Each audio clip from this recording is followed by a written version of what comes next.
नाज़रीन, programme hello career में आपका बहुत इस्तकबाल करते हैं। मैं हूं आपके साथ हिना जुबैर।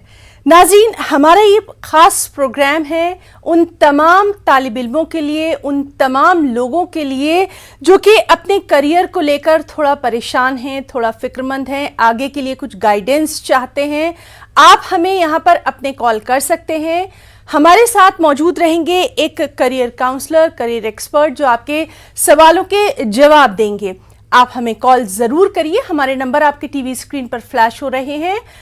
नाज़रीन, क्योंकि 12th का रिज़ल्ट आ चुका है, ये रिज़ल्ट जो है ये अच्छा ही रहा है, लेकिन जिन बच्चों के कुछ कम नंबर आए, ख़ास तौर पर 50% से अगर कम उनके मार्क्स आए हैं, वो आगे क्या करें? चाहे साइंस की बात करें, कॉमर्स की बात करें या फिर दूसरी स्ट्रीम्स की बात करें, अगर आपके मन में कुछ भी सवाल है अपने करियर को लेकर तो आप हमें कॉल कर सकते हैं। साथ ही साथ ग्रेजुएशन के बाद अगर आप अपनी जो लाइन है वो चेंज करना चाहते हैं, या फिर कुछ ऐसे लोग होते हैं जो कि जॉब में चले जाते हैं, उसके बाद वो कोई आगे मज़ीद कोर्स हासिल करना चाहते हैं, इसके ताल्लुक से भी आप हमें सवाल कर सकते हैं। गर्ज हमारा ये जो प्लेटफॉर्म है ये आपके करियर की रहनुमाई के लिए है। तो चलिए अपने प्रोग्राम की शुरुआत करेंगे। आपका तारुफ करवाते हैं हमारे बहुत ही ख़ास मेहमान जिनसे आप अपने सवाल कर सकते हैं। हमारे साथ मौजूद हैं हमारे जाने पहचाने मेहमान प्रोफेसर रेहान खान सूरी साहब, जो कि प्रो वाइस चांसलर हैं Delhi skill and entrepreneurship university Delhi से, DSEU से। रेहान खान सूरी साहब, बहुत बहुत इस्तकबाल करेंगे अपने ख़ास प्रोग्राम हेलो करियर में।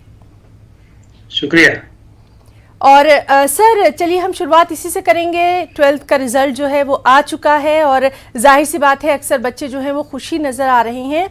जिन बच्चों के 50% से कम मार्क्स आए हैं उनके लिए किस तरह से आप रहनुमाई करना चाहेंगे? देखिए, सबसे पहले तो मुबारकबाद सारे बच्चों को जिन्होंने जाहिर है इस मुश्किल पिछले 1.5 साल का वक्त गुजारा है। हम समझ सकते हैं कि जिस ट्रॉमा में बच्चे रहे हैं, जिस परेशानी में बच्चे रहे हैं, जिस तकलीफ से बच्चे गुजरे हैं।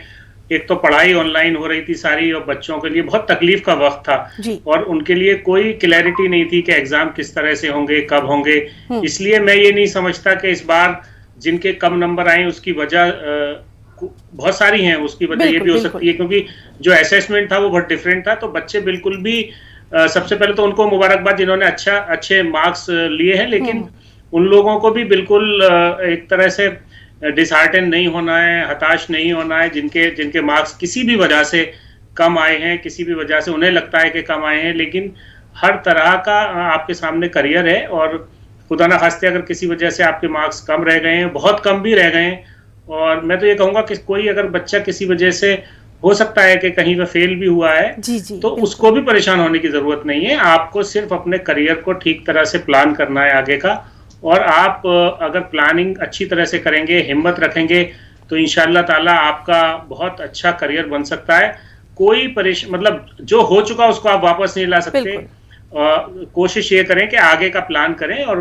और मैं एक बात और आपके इस चैनल के जरिए कहना चाहता हूँ, खासतौर से सारे वालिदैन से, कि देखिए बच्चे के मार्क्स कम ज्यादा कुछ भी हो सकते हैं। आपको अप्रिशिएट करना है उसको, आपको उसको हिम्मत देनी है, क्योंकि इस वक्त उसको आपकी हिम्मत की, आपके मोहब्बत की, आपकी शफकत की बहुत ज्यादा जरूरत है।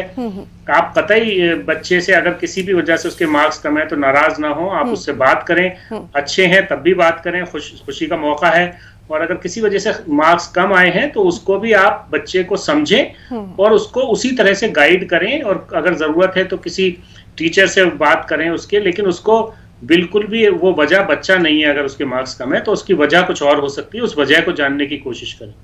जी, आपने बहुत अच्छी बात ये कही है कि यहाँ पर ये सबसे मुश्किल वक्त है वालिदैन के लिए भी कि उन्हें अपने बच्चों को सपोर्ट करना है, उन्हें अपने बच्चों के करियर को आगे लेकर जाना है। और चलिए अब हम अपने कॉलर से भी बात करने की कोशिश करेंगे। हमारे पास लगातार कॉल्स का सिलसिला जो है वो भी अब शुरू हो चुका है। बात करेंगे अपने पहले कॉलर से। हेलो हेलो हेलो, अस्सलाम वालेकुम। वालेकुम सलाम सर। जनाब, मैं कश्मीर से बोल रहा हूँ जी। मैंने लड़का जो था वो सैनिक स्कूल में पढ़ रहा था, वहाँ से उसने मैट्रिक किया है। 500 में से 420 मार्क्स लिए। तो अभी वो जामिया मिलिया में पढ़ रहा था, बीमारी की वजह से वो छोड़ कर आया वहाँ पर टीडीसी में उसको जो है पास कर दिया है। वो बोलते मैं जामिया मिलिया में जो है ग्रेजुएशन के लिए इंटरेस्ट ले लूँ। उसे 4 सब्जेक्ट सेलेक्ट किए हैं, जोग्राफिया, पॉलिटिकल साइंस, इकोनॉमिक्स और LLB। आप बताइए कौन सा सब्जेक्ट उसके लिए रहेगा, क्या वो उसको वहाँ एडमिशन मिल सकता है इंटरेस्ट देने के बाद या नहीं? इसकी जवाब चाहिए सर मुझे, और बाकी कुछ नहीं। बहुत शुक्रिया हमें कॉल करने के लिए। जी देखिए, हम आपको एक बात बताएं कि जामिया मिलिया के जो इम्तहान हैं, ख़ास तौर से जो उसके एडमिशन के इम्तहान होते हैं वो शुरू हो चुके हैं। काफ़ी उसकी जो फॉर्म अगर आपने भरा है तो बिल्कुल एडमिशन हो सकता है। यहाँ एडमिशन का तरीका, आपको फॉर्म भरना होता है, उसके बाद एक एग्ज़ाम होता है। अगर आपने फॉर्म भरा है तो बिल्कुल एलिजिबिलिटी है। यहाँ पर हर तरह का कोर्स मौजूद है, वो आप अप्लाई कर सकते हैं और उसमें एडमिशन ले सकते हैं।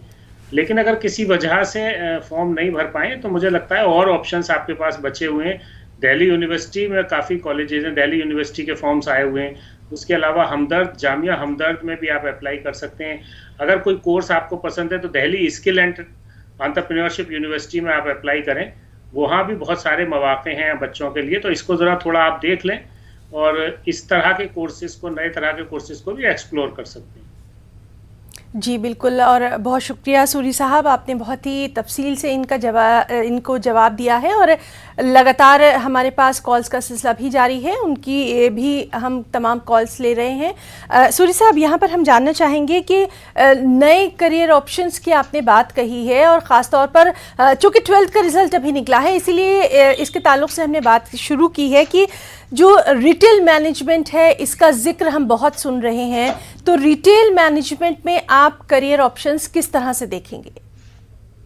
देखिए, ख़ास तौर से अगर आपने देखा होगा तो आज के दौर में रिटेल मैनेजमेंट में काफ़ी स्कोप है। जिस तरह से बड़े बड़े मॉल्स, बड़े बड़े शॉपिंग कॉम्प्लेक्सेस, नए तरह के बहुत सारे इस तरह के कॉम्प्लेक्सेस भी आ रहे हैं जहाँ पर ऑफिस कॉम्प्लेक्स के साथ भी शॉपिंग कॉम्प्लेक्सेस हैं, सोसाइटीज़ के साथ भी शॉपिंग कॉम्प्लेक्सेस हैं। तो उसको बेसिकली जो ऑर्गेनाइज्ड सेक्टर है ख़ासतौर से रिटेल में, वहाँ पर रिटेल मैनेजमेंट की ज़रूरत होती है। आज हम जाते हैं, हम जिस भी मार्केट में जाते हैं तो हमें वहाँ बड़ा ऑर्गेनाइज्ड आपको शॉप्स मिलती हैं या शोरूम्स मिलते हैं या मॉल्स मिलते हैं।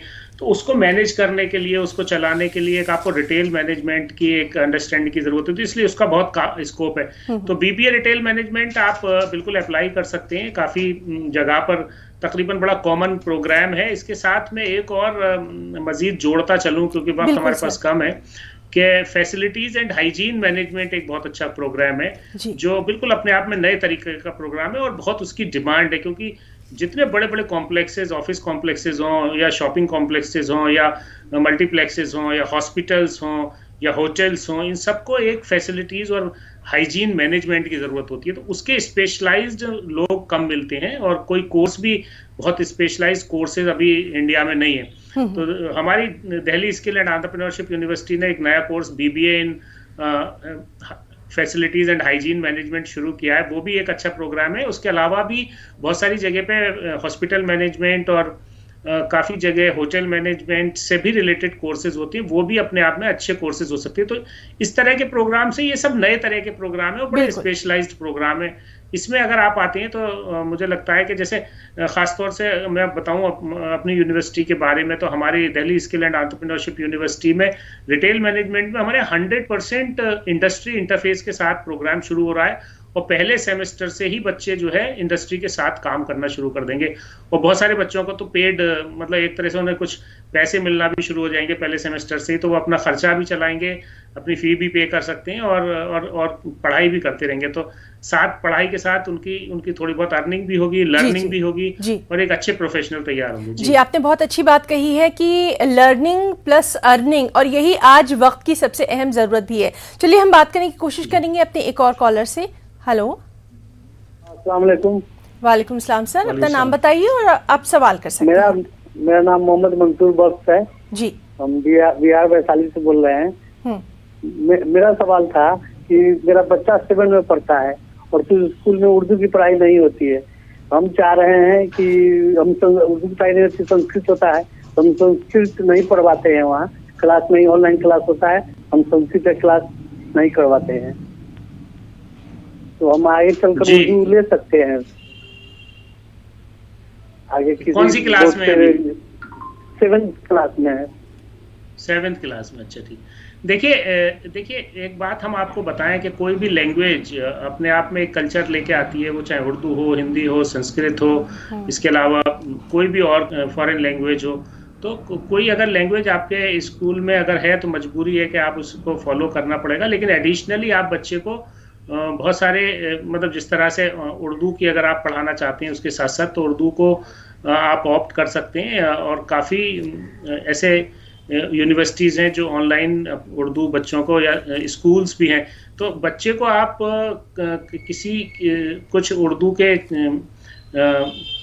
पढ़ाने वाले मौजूद हैं, उसको एडिशनली आप उर्दू पढ़वाइए, क्योंकि यही एक ऑप्शन हो सकता है। क्योंकि जिस स्कूल में अगर उर्दू किसी वजह से उनके पास टीचर्स नहीं है और ऑप्शन नहीं है पढ़ने का, तो मुझे नहीं लगता कि उसके पास और कोई ऑप्शन है कि वो बजाय इसके कि आप बहुत ज़्यादा परेशान हो, कोई उर्दू का एक ऐसा इंतज़ाम करें। आप चाहे अपने घर के करीब कोई हो उससे कर सकते हैं, वरना आजकल ऑनलाइन एक बहुत अच्छा आसान तरीका है, किसी से भी पढ़ सकते हैं। जी बिल्कुल, आपने ठीक कहा। और लगातार हमारे प्रोग्राम में कॉल्स का सिलसिला भी जारी है। नाज़रीन, आप हमें कॉल कर सकते हैं, हमारे नंबर आपके टीवी स्क्रीन पर फ्लैश हो रहे हैं। यहाँ पर हम रुकना चाहेंगे एक छोटे से वक्फे के लिए, जल्द वापस होंगे। तो प्रोग्राम हेलो करियर में अपने तमाम नाज़रीन का एक बार फिर से हम इस्तकबाल करते हैं। हमारे साथ मौजूद हैं प्रोफेसर रेहान खान सूरी साहब, प्रो वाइस चांसलर हैं Delhi skill and entrepreneurship university Delhi से, और लगातार इनसे हम तमाम तर जो गाइडेंस है वो हासिल कर रहे हैं। हमारे पास लगातार कॉल्स का सिलसिला भी जारी है। सूरी साहब, हम आपसे जानना चाहेंगे, चूँकि रिज़ल्ट की हम बात कर ही रहे हैं, और बहुत सारे ऐसे हमारे स्टूडेंट तालिब इल्म भी हैं जिन्होंने ग्रेजुएशन कर लिया है, अब वो या तो अपनी लाइन चेंज करना चाहते हैं या वक्त के हिसाब से अपने आप को थोड़ा सा इम्प्रूव करना चाहते हैं। ऐसे कई हमारे पास सवाल आए हैं कि ई कॉमर्स से रिलेटेड, क्योंकि ई कॉमर्स हम देख रहे हैं कि बहुत ही एक अहम मुकाम हासिल करता जा रहा है आजकल के सिनेरियो में। चूँकि आप हमारे पास साथ मौजूद हैं, तो हम ये आपसे जानना चाहेंगे कि ई कॉमर्स में करियर के ऑप्शंस आप किस तरह से देखते हैं? देखिए, हम सभी इस चीज़ के शाहिद हैं कि अभी पैंडेमिक के दौरान जो हालात रहे, तो तकरीबन हम सब ने ही कहीं ना कहीं ई कॉमर्स को एक्सपीरियंस किया है। आप देख रहे थे, आप सब घर पे मौजूद थे, लेकिन जो भी ज़रूरत की चीज़ें थी, एसेंशियल आइटम्स थे, वो आपके घर पे डिलीवर हो रहे थे। तो जब आप बहुत सारी चीज़ें खरीद रहे थे, तो जो ऑनलाइन आपकी जितनी खरीदारी थी वो ई कॉमर्स में कवर होती है, और ई कॉमर्स का स्कोप बढ़ता जा रहा है। एक बहुत बड़ा साइज है जिसकी इंडस्ट्री का हिंदुस्तान में। तो जो लोग भी ग्रेजुएशन कर चुके हैं, मैं उन्हें राय ये दूंगा कि उनको अपना करियर अगर वो ई कॉमर्स की फील्ड में बनाना चाहते हैं तो उनको कुछ चीज़ें सीखनी होंगी। जैसे खासतौर से तो डिजिटल स्किल्स बहुत इंपॉर्टेंट होती हैं उसमें, और थोड़ा सा आपको इन्वेंट्री मैनेजमेंट समझना होगा, थोड़ा लॉजिस्टिक्स समझना होगा, थोड़ा सा सप्लाई चेन समझना होगा। और एक अच्छा, अगर आप अपने आप को डिजिटल थोड़ी सी कुछ स्किल्स होती हैं, खासतौर से जो छोटी छोटी, जिस तरह से आप किस तरह से आप कंप्यूटर्स को जैसे यूज़ कर सकते हैं अच्छी तरह से, आप उसमें बहुत सारे ऐसे हैं जो आपके छोटे छोटे, अगर आप कुछ बैनर्स या पोस्टर्स डिज़ाइन कर सकते हैं, इस तरह की चीज़ें आप सीखते हैं, तो आपको इनिशियली जो आपकी जो चीज़ों का अपलोड करना है, आपको बहुत सारी चीज़ें करनी होती हैं, वो सीखनी होंगी। और उसका जो बैकएंड ऑपरेशन होता है वो अगर आप सीख लें तो उसके लिए आप कोर्स भी कर सकते हैं कहीं से। आप ई कॉमर्स ऑपरेशन में, अगर कुछ लोग हमारे यहाँ जैसे Delhi skill and entrepreneurship university में पूरा एक bachelor of management studies program है ई कॉमर्स ऑपरेशंस में और लैंड ट्रांसपोर्टेशन में। इसी तरह से कोई MBA ई कॉमर्स होता है बहुत सारी जगह पे, वो आप कर सकते हैं। PG डिप्लोमा होता है बहुत सारी जगह पे ई कॉमर्स से। तो इस तरह के प्रोग्राम्स जिन यूनिवर्सिटीज़ में होते हैं आप वहाँ से भी कर सकते हैं। लेकिन आपको अगर आप एक छोटा सा, अगर कहते हैं PG डिप्लोमा भी करते हैं इस तरह का किसी और इस फील्ड के लिए टारगेट करते हैं, तो मुझे लगता है बहुत बहुत अच्छा आपका एक करियर बन सकता है। और ये आपने बहुत अच्छा सवाल उठाया कि खासतौर से वो बच्चे जिन्होंने ग्रेजुएशन कर लिया है, उनको ये इस तरह की स्किल ज़रूर सीखनी चाहिए कि उनका जब वो ज्वाइन करें तो या अप्लाई करें किसी कंपनी में जो ई कॉमर्स कंपनी है, वो उनको इमीडिएटली सेलेक्ट कर ले। उसके लिए 2-3 चीज़ें बहुत अहम है। मैं और ज़रूर 1 मिनट वक्त लूँगा आपका और बताना चाहता हूँ कि बच्चों को, देखिए हमारे बहुत सारे बच्चे ये हैं कि उनको ये अंदाज़ा नहीं होता कि ये हमें रेज्यूमे कैसे बनाना चाहिए, जो आप CV कहते हैं जिसको, आपका CV कैसा होना चाहिए। जब आप ईमेल भेज रहे हैं किसी को, तो किस तरह से आपको उस पर कवर नोट लगाना चाहिए, किस तरह से अटैच करना चाहिए, इवन रेज्यूमे को आपको किस तरह से, आपका फोटो किस तरह का होना चाहिए, आपको किस ऑर्डर में अपनी क्वालिफिकेशन को लिखना चाहिए, कौन सी आपकी स्ट्रेंथ ऐसी हैं जिनको आपको हाईलाइट करना है, किस तरह की फॉर्मेटिंग करनी चाहिए आपको सीवी की। देखिए, मैं ये नहीं कहता कि सीवी अगर आपका बहुत अच्छा होगा तो आपका सिलेक्शन फौरन हो जाएगा, लेकिन अगर सीवी खराब होगा तो आपके रिजेक्ट होने के चांसेस बहुत ज्यादा हैं। ये दोनों चीजें बहुत अहम है। तो आपको आपकी डिजिटल स्किल्स पे और थोड़ा सा टेक्नोलॉजी को समझ पे, जो लेटेस्ट टेक्नोलॉजी है खासतौर से ई कॉमर्स से रिलेटेड, इसको जरूर समझने की जरूरत है। अगर ये आप समझ लेते हैं तो आपकी जॉब के प्रोस्पेक्ट्स बहुत बढ़ जाती हैं और इस एरिया में काफी जॉब्स हैं। जी सूरी साहब, बहुत अच्छी आपने बात बताई है कि अक्सर लोगों को बायोडेटा और सीवी और रिज्यूम का फ़र्क भी नहीं मालूम है, और यकीनन हमारा ये प्रोग्राम जो है उनके लिए बेहद कारआमद साबित होगा उनके करियर को आगे बढ़ाने के लिए। सूरी साहब, हम आपसे ये भी जानना चाहेंगे, आजकल हम देख रहे हैं कि ऑनलाइन जो फाइनेंशियल फ्रॉड्स है वो कहीं ना कहीं बहुत ज़्यादा बढ़ते जा रहे हैं, और ख़ास तौर पर इस पैंडेमिक ने हमें सिखाया कि हमें डिजिटल किस तरह से मॉनेटरी टर्म्स में आगे बढ़ना है। तो हम आपसे जानना चाहते हैं कि बैंकिंग और फाइनेंशियल से रिलेटेड जो कोर्सेज हैं उनकी जानकारी, उनकी बाकायदा डिग्री कितनी ज़रूरी है? देखिए, बैंकिंग एंड फाइनेंस, जो banking, financial services and insurance एक सेक्टर होता है, इसे BFSI सेक्टर आप कहते हैं, इसमें बड़ी जॉब्स हैं और हमेशा से रही है। और अभी जब से ये डिजिटल खासतौर से बैंकिंग हुई है, इसमें बढ़ गई है। लोग पहले कहते थे कि डिजिटल बैंक्स या डिजिटल जो भी ट्रांजैक्शंस जब से आए हैं, तो इसमें कोई शक नहीं, बैंक में ब्रांचेस कम हुई हैं या और ब्रांचेस आने वाले वक्त में कम हो जाएंगी, लेकिन इसमें जॉब्स बढ़ने के बहुत चांसेस हैं और बढ़ रही हैं। तो इसलिए मैं ये कहूंगा कि एक तो ये चीज़ है कि इसको ज़रूर समझना चाहिए और इस तरह के कोर्सेज करना चाहिए। इसमें बैचलर्स प्रोग्राम अगर आप देखें तो BFSI में है, उसके अलावा मास्टर्स लेवल पे MBA फाइनेंस होता है, MBA banking and financial services है, इंश्योरेंस है, तो बहुत सारे आप PG डिप्लोमास भी कर सकते हैं। तो आपके पास बहुत अपॉर्चुनिटीज हैं कि आप चाहें तो ऑनलाइन डिप्लोमास कर सकते हैं, ऑनलाइन ग्रेजुएशन कर सकते हैं। काफी कोर्सेरा, एडेक्स, स्वाम, ये वो साइट्स है जहां से आप बहुत सारे ऑनलाइन बहुत सारे कोर्स कर सकते हैं, जो आप डिग्री प्रोग्राम कर सकते हैं, डिप्लोमा प्रोग्राम कर सकते हैं, और बड़े हाई स्टैंडर्ड प्रोग्राम्स आपको इस पे मिलेंगे। नंबर 1। नंबर 2, इसमें जो सबसे अहम बात है, जो आपने फ्रॉड की बात कही, उसमें मैं जरूर कहना चाहूंगा एक बात कि देखिए, जितने भी फ्रॉड होते हैं वो ज्यादातर फ्रॉड लालच की वजह से होते हैं। इसलिए आप कभी भी किसी लालच में ना आए कि कोई आपको फोन करके किसी लालच में डाले और आपसे कोई चीज पूछ ले। और दूसरी चीज ये है कि कभी भी अपना कोई भी जो सीक्रेट इंफॉर्मेशन है, जैसे आपका पासवर्ड है, जैसे आपका OTP है, या आपका कोई और ऐसा नंबर है, वो किसी से शेयर ना करें। फोन पे कोई कभी बैंक नहीं पूछता। बहुत बार ये कहते हैं कि आप अपना नंबर बता दीजिए, बैंक अकाउंट नंबर बता दीजिए अपना, हम अभी इतने पैसा ट्रांसफर कर देंगे आपके बैंक में, आपका इतना, ये इससे अवॉइड करें। और बहुत सारे देखिए, कोई भी अगर आपका कभी भी कोई फोन करता है तो उसको फोन पे कभी रेस्पॉन्ड मत करिए, बल्कि उससे ये कहिए कि आप अपना नंबर दीजिए, हम आपको कॉल बैक करते हैं। वो एक बहुत इंपॉर्टेंट वेरिफिकेशन हो जाता है कि जब आप किसी को कॉल बैक वापस करेंगे, वो कभी भी अगर सही आदमी होगा तो अपना नंबर देगा और गलत होगा तो कभी आपको अपना नंबर नहीं देगा। जी, बहुत अच्छी आपने ये मालूमात हमारे तमाम नाज़रीन को दी है, और हमारे पास चूंकि कॉल्स का सिलसिला भी लगातार जारी है, चलिए हम अपने अगले कॉलर को सुनना चाहेंगे। हेलो कैरियर जी, अपना नाम बताइए और सवाल करिए। मैडम, मैं शाकिर बात कर रहा हूँ हैदराबाद से। जी, प्रोफेसर साहब से मेरा सवाल है जी। दो साल से ऑनलाइन क्लासेस चल रहे हैं मैडम, बच्चों के ताल्लुक से बड़ा परेशान हूँ। वो म्यार नहीं आ रहा जो स्कूल जाने पे जो तालीमी म्यार आता है मैडम, ऑनलाइन क्लासेस से बच्चों का म्यार बिल्कुल घट गया है। तो प्रोफेसर साहब से मशवरा, सजेशन चाह रहा हूँ कि बच्चों का म्यार वही रहे जो स्कूल जाते थे, जो वैसे उसके लिए क्या करें? किस क्लास में हैं आपके बच्चे, ये आप बताना पसंद करेंगे? जी, 12th क्लास में है मैडम बच्चा। जी, बहुत शुक्रिया हमें कॉल करने के लिए।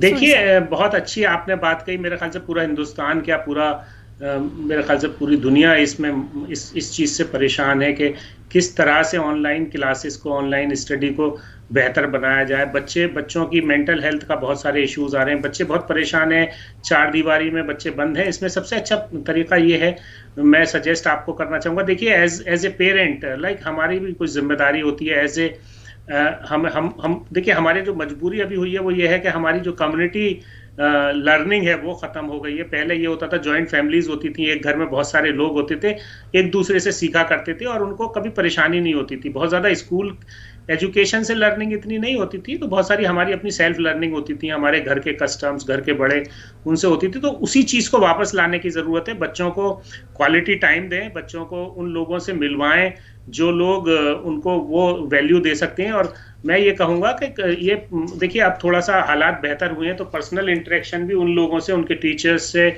या कोई वो लोग जो आपके जहां एक्सेस हो, जो लोग आपके बच्चों से बात कर सकते हैं, वो इंटरेक्शन जरूर बच्चों का रखें थोड़ा सा आप जरा। और अगर आप खुद बच्चों को कुछ बता सकते हैं तो मुझे लगता है कि यही एक अभी ऑप्शन है हमारे पास कि बच्चों की हम पढ़ाई को बेहतर कर पाएं। और क्योंकि ऑनलाइन पे जो चीजें हो रही हैं वो तो उसकी मजबूरी है कि स्कूल अभी खुल नहीं सकते और बच्चे स्कूल नहीं जा सकते, तो जो भी हम ऑल्टरनेट उनको एजुकेशन दे सकते हैं वो यही है कि हम बच्चों के इंटरेक्शन उन लोगों से कराएं और सेफ एनवायरनमेंट में कोविड प्रोटोकॉल के साथ घर पर रखें, और जिससे कि बच्चों की जो मिसिंग है और बच्चों को थोड़ा सा फ्रीडम भी दें, वो अपने उन बच्चों को से मिल पाएं। और फिर वही मैं कहूंगा कि कोविड प्रोटोकॉल के साथ जो कोविड एप्रोप्रिएट बिहेवियर्स हैं उनके साथ बच्चों से बात करें, अपने ग्रुप से जरूर मिलें, क्योंकि जो पीयर ग्रुप लर्निंग होती है वो बहुत अहम होती है। जी बिल्कुल सूरी साहब, और काफ़ी कारामद मालूमात हमारे तमाम नाज़रीन तक पहुंच रही है, न सिर्फ उनके करियर से रिलेटेड बल्कि उनकी ज़िंदगी के ताल्लुक़ से भी बहुत इस वक्त आप अहम मालूमात दे रहे हैं। चलिए बात करने की कोशिश करते हैं अपने अगले कॉलर से। हेलो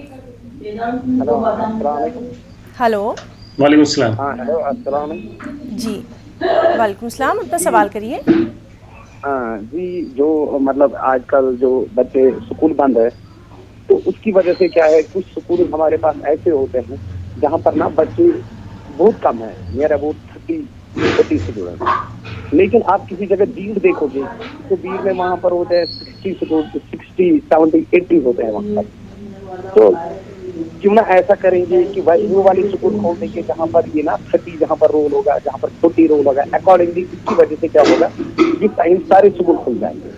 पहले वो वाले स्कूल खोल देंगे जहाँ पर रोल अबाउट 30 है, फिर वो वाले स्कूल खोल देंगे जहाँ पर रोल 100 है, फिर वो वाले रोल। जी बहुत शुक्रिया हमें कॉल करने के लिए। और वक्त के साथ साथ जिस तरह से लगातार हम देख रहे हैं कि हमें कोरोना का भी ख़ास ख्याल रखना है और साथ ही साथ बच्चों की हिफाजत भी बहुत ज़रूरी है, इसीलिए ये तमाम तर जो तब्दीलियां आप देख रहे हैं ये मौजूदा वक्त का तकाजा है। सूरी साहब, हम आपसे जानना चाहेंगे, हम लगातार देख रहे हैं और हमारे पास लगातार ये भी सवाल आता है कि हम पढ़ाई हमने कर ली, जॉब हमने कर ली, लेकिन हम कहीं ना कहीं कुछ और स्किल अपनी बढ़ाना चाहते हैं, ये कितना ज़रूरी है? बहुत मुख्तसर जानना चाहेंगे सर। जी बिल्कुल, देखिए स्किल कोई ना कोई, और ख़ासतौर से डिजिटल स्किल्स इस वक्त बहुत ज़रूरी हैं आपको एक्वायर करना, क्योंकि अभी ऑनलाइन के बाद आपकी 2-3 चीज़ें बहुत अहम हो गई हैं। डिजिटल स्किल्स, कम्युनिकेशन स्किल्स और स्पेशली आपकी राइटिंग और स्पीकिंग स्किल्स पे बहुत ध्यान देने की ज़रूरत है। और आपको कुछ ना कुछ एक किसी भी पर्टिकुलर ट्रेड में जिस सेक्टर में आप जाना चाहते हैं उस सेक्टर से रिलेटेड जो भी टेक्नोलॉजी लेटेस्ट है उसको अंडरस्टैंड करने की ज़रूरत है। ये चीज़ें अगर जो लोग हमारे अभी जॉब में जाना चाहते हैं उनको अंडरस्टैंड करने की ज़रूरत है, और इस तरह की स्किल अगर एक्वायर करेंगे तो ज़रूर आपको बेनिफिट होगा। और स्किल मुझे लगता है कि जो सॉफ्ट स्किल्स हैं, ख़ासतौर से डिजिटल स्किल्स, उसका मैं स्पेशली मैं उसको कह रहा हूँ। और एक चीज़ है जिसको कहते हैं कोलैबोरेटिव स्किल्स आजकल, क्योंकि हम आजकल लोगों से मिल नहीं रहे, हम जी प्रोफेसर रेहान खान सूरी साहब, तो इन तमाम बातों पर लगातार हमारी और आपकी गुफ्तगू जो है वो जारी रहेगी। और आज के प्रोग्राम हेलो करियर में फ़िलहाल इतना ही। आपका हम न्यूज़ 18 उर्दू की पूरी टीम की तरफ से इतना कीमती वक्त देने के लिए बहुत बहुत शुक्रिया ज़रूर अदा करना चाहेंगे। तो नाज़रीन, प्रोग्राम हेलो करियर में आज के लिए फ़िलहाल इतना ही। आदाब।